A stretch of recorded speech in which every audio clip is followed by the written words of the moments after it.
Olá, pessoal! Vamos lá para mais um capítulo. Capítulo 2. Depressão será cada vez mais comum. Saiba disto: nos últimos dias sobrevirão tempos horríveis. Os homens serão egoístas, avarentos, presunçosos, arrogantes, blasfemos, desobedientes aos pais, ingratos, ímpios, sem amor pela família, irreconciliáveis, caluniadores, sem domínio próprio, cruéis, inimigos do bem, traidores, precipitados, soberbos, mais amantes dos prazeres do que amigos de Deus, tendo aparência de piedade, mas negando o seu poder. Afaste-se desses também. 2 Timóteo 3, do 1 ao 5. A escatologia é o segmento da teologia cristã que trata dos acontecimentos futuros relacionados ao fim da vida individual, além dos eventos próximos ao tempo do retorno de Jesus para reinar e julgar o mundo. No corpo de estudos da escatologia, é interessante notar que no meio cristão é dada muita ênfase à questão dos sinais nos céus e na terra como possíveis prenúncios do retorno de Jesus à terra: terremotos, guerras, fome e etc. Entretanto, o texto bíblico também informa que, ao nos aproximarmos do retorno de Jesus, o comportamento humano piorará consideravelmente, e isso poderá, a meu ver, ser como gatilho para um aumento significativo de quadros psiquiátricos. A Bíblia diz que perto do fim a humanidade terá uma piora no comportamento. Certa vez, ao pregar em um seminário teológico, um jovem estudante de teologia perguntou-me se a piora das relações humanas e a crescente epidemia de transtornos mentais poderia ser um sinal escatológico da volta de Jesus. Respondi prontamente que sim, e expliquei que, da perspectiva bíblica, teremos uma piora progressiva nos quadros emocionais, conforme escreveu o apóstolo Paulo em 2 Timóteo 3. As doenças da alma serão cada vez mais frequentes, e neste capítulo procurarei demonstrar que isso já vem acontecendo e em quais situações se dá. De todas as doenças que envolvem o lado emocional do ser humano, a depressão é a mais comum. Estima-se que, de cada 100 pessoas, 15 apresentarão um quadro de depressão ao longo da vida. Segundo a Organização Mundial da Saúde, OMS, atualmente a depressão é a doença que mais provoca incapacidade em todo o mundo. Atualmente, 300 milhões de pessoas no mundo sofrem de depressão. Isso equivale a 1,5 vezes a população brasileira e produz resultados negativos para elas e outros. Pessoas com depressão perdem, em média, 8 dias de trabalho por mês, contra apenas 1 da população saudável.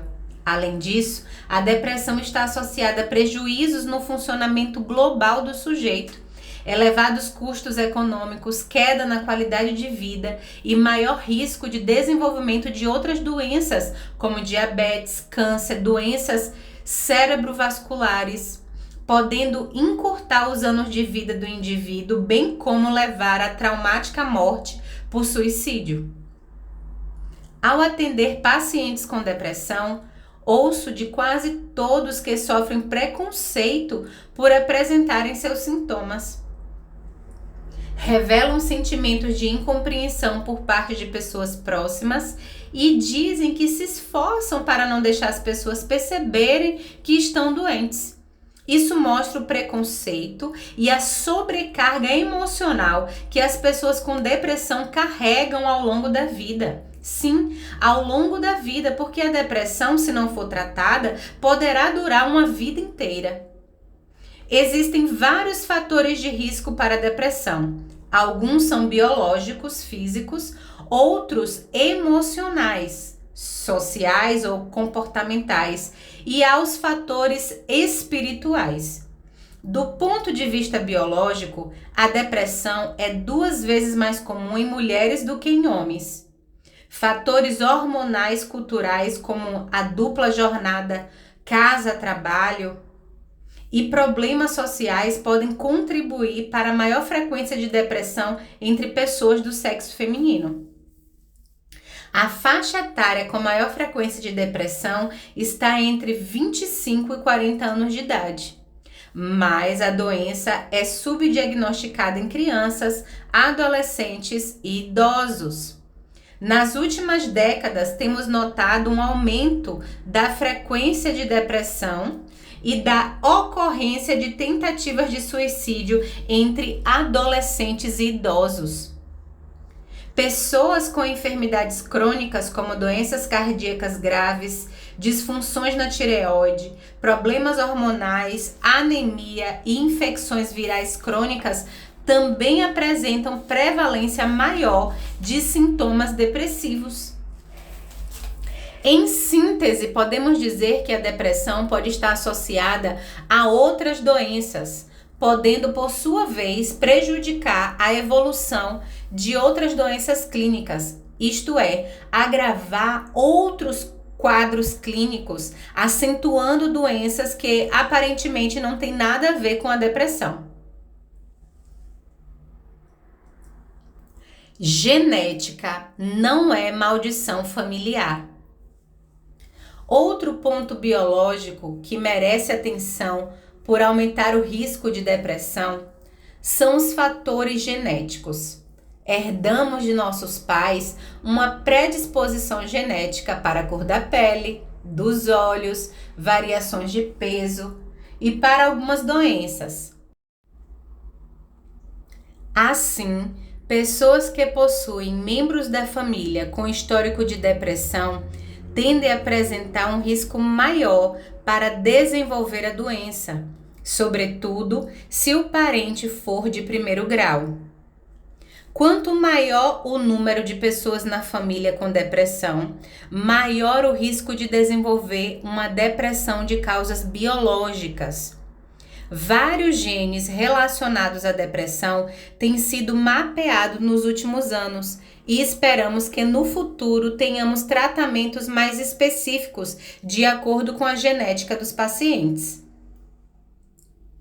No início de minha caminhada na psiquiatria, uma paciente chamada Ana marcou muito a minha experiência profissional. Ela lutava contra a depressão havia vários anos e procurava incessantemente participar de cursos de libertação espiritual e quebras de maldições. Ana acreditava que, por haver vários casos de depressão em sua família, a origem era uma maldição familiar que deveria ser desfeita em sua vida. Expliquei para ela sobre a importância da genética na gênese da depressão e suas palavras foram de alívio e surpresa. Estou aliviada. Achava que ainda não tinha quebrado esta maldição porque não tinha fé suficiente. Entender as funções genéticas do indivíduo é muito importante, porque podemos evitar muitos erros de interpretação comuns no meio cristão. As doenças genéticas são vistas de maneira equivocada, sobretudo em meios que apontei anteriormente, com doutrinas como maldição familiar ou a ocorrência de algum espírito maligno que supostamente atua nas famílias. Não subestimamos a ação dos espíritos malignos, mas é preciso advertir que nem tudo pode ser explicado por meio de suas ações. O não reconhecimento dos fatores genéticos impede uma investigação adequada e o tratamento precoce em famílias de pessoas com casos de depressão. O cérebro das pessoas com predisposição genética para a depressão apresenta alterações químicas e estruturais que facilitam o aparecimento do quadro depressivo. Mas existem outros fatores biológicos importantes relacionados à maior frequência de depressão, como o uso de alguns medicamentos e alguns tipos de inflamação. A associação entre estresse e inflamação cerebral como fator de risco tem sido cada vez mais confirmada por estudos recentes como sendo um quadro que favorece o desenvolvimento da depressão. É preciso compreender o sentido pretendido pela Bíblia quando ela fala sobre as tais maldições hereditárias. Ao dizer que Deus castigaria os pecados até a terceira ou quarta geração, como em Deuteronômio 5:9, é preciso considerar que as famílias nos tempos do Antigo Testamento viviam em clãs. Os filhos se casavam e moravam junto aos pais no mesmo terreno. Nasciam os netos e às vezes bisnetos e todos permaneciam na mesma terra, cultivando-a ou cuidando dos rebanhos. Ninguém se mudava para longe entre os descendentes dos hebreus. Quando o membro mais velho pecava e não se arrependia, o castigo vinha sobre a sua vida, a sua família, e os descendentes eram castigados porque moravam todos no mesmo lugar. Não porque Deus era um ser cruel e vingativo que aguardava novos nascimentos para ficar castigando de geração em geração. Além disso, devemos considerar que o arrependimento é um meio usado por Deus para fazer o castigo por desobediência cessar, como o próprio livro de Deuteronômio declara. E quando vocês e os seus filhos voltarem para o Senhor, isto é, se arrependerem, o seu Deus, e lhe obedecerem de todo o coração, de toda a alma, de acordo com tudo que hoje ordena a vocês, então o Senhor, seu Deus, trará restauração a vocês e terá compaixão de vocês e os reunirá novamente de todas as nações por onde os tiver espalhado. Deuteronômio 30, 2 e 3. Portanto, dizer que fatores espirituais são causa de depressão em uma família constitui, além de um erro teológico, uma grande fonte de culpa e de adiamento do tratamento adequado. O cristão também sofre influência da cultura e do meio em que vive. Entre os agentes de destaque no aumento do risco da depressão estão os fatores sociais, emocionais e culturais. É comum as pessoas que passam por situações de estresse ao longo da vida, tais como perda de um ente querido, desemprego, diagnóstico de doença grave ou mudança nos padrões sociais, terem maior risco de apresentar um quadro depressivo. É possível que somente o desemprego aumente em 3 vezes o risco de depressão. Além disso, traumas físicos ou emocionais na infância, separação dos pais e histórico de abuso de álcool, drogas e cigarro também contribui para o aparecimento da doença. Pessoas separadas, divorciadas ou que vivem sozinhas apresentam maiores taxas de depressão do que pessoas casadas ou que vivem acompanhadas. Também são mais afetadas pessoas que moram em regiões urbanas do que as que vivem na zona rural. Entre os traços comportamentais, podemos destacar o perfeccionismo, a preocupação excessiva, a baixa autoestima, a timidez e a alta sensibilidade a críticas. Todos elementos que aumentam a incidência de depressão. Pessoas que não possuem grupos sociais de suporte emocional e que não cultivam uma vida de espiritualidade possuem um risco muito maior de desenvolverem quadros depressivos. Hoje, a medicina já reconhece a importância da espiritualidade para a prevenção e melhora de inúmeras doenças, sobretudo transtornos mentais. Isso reforça a contribuição que a igreja e as demais comunidades religiosas podem dar, tanto para o auxílio quanto para a prevenção dos quadros depressivos. Em razão da sua composição e das dinâmicas que desenvolve, a igreja é uma comunidade terapêutica altamente eficaz para socorrer pacientes depressivos. A espiritualidade disfuncional, desajustada, é outra causa que tem relação com os sintomas depressivos. É consenso no meio cristão que as pessoas podem sofrer problemas de saúde física e emocional por influência espiritual, e dessa forma, uma vida espiritual doente produzirá cristãos fisicamente enfermos. Infelizmente, como destacaremos ao longo deste livro, a ênfase em fatores espirituais em detrimento dos físicos e emocionais é o discurso padrão entre muitos grupos cristãos. A tarefa da igreja na compreensão e no discernimento do que é espiritual e do que é físico ou emocional não é tarefa fácil, mas necessária ao acolhimento do indivíduo que está sofrendo de depressão.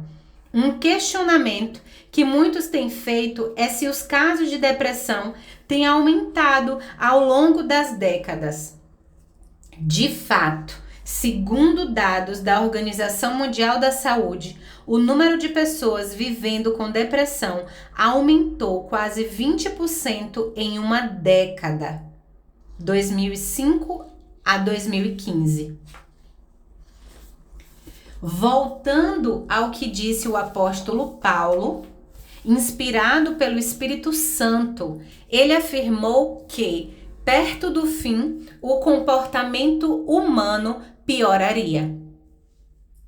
Segundo o texto bíblico que abre o presente capítulo, os nossos dias, considerando que estamos próximos do tempo do fim, seriam marcados por homens egoístas, avarentos, presunçosos, arrogantes, blasfemos, desobedientes aos pais, ingratos, ímpios, sem amor pela família, irreconciliáveis, caluniadores, sem domínio próprio, cruéis, inimigos do bem, traidores, precipitados, soberbos e mais amantes dos prazeres do que amigos de Deus. Não é difícil perceber que os comportamentos citados anteriormente estão se cumprindo em nossos dias. Os homens estão cada vez mais egoístas, hedonistas, materialistas, indiferentes, impulsivos e sem relacionamento com Deus e com o próximo. A vida espiritual e emocional de milhões de pessoas tem sido comprometida, fragmentada, enferma e, mesmo sendo vítimas do mundo presente, devolvem por sua vez os sintomas daquilo que recebem. É um ciclo que, infelizmente, tem se ampliado sem escolher classe ou condição social.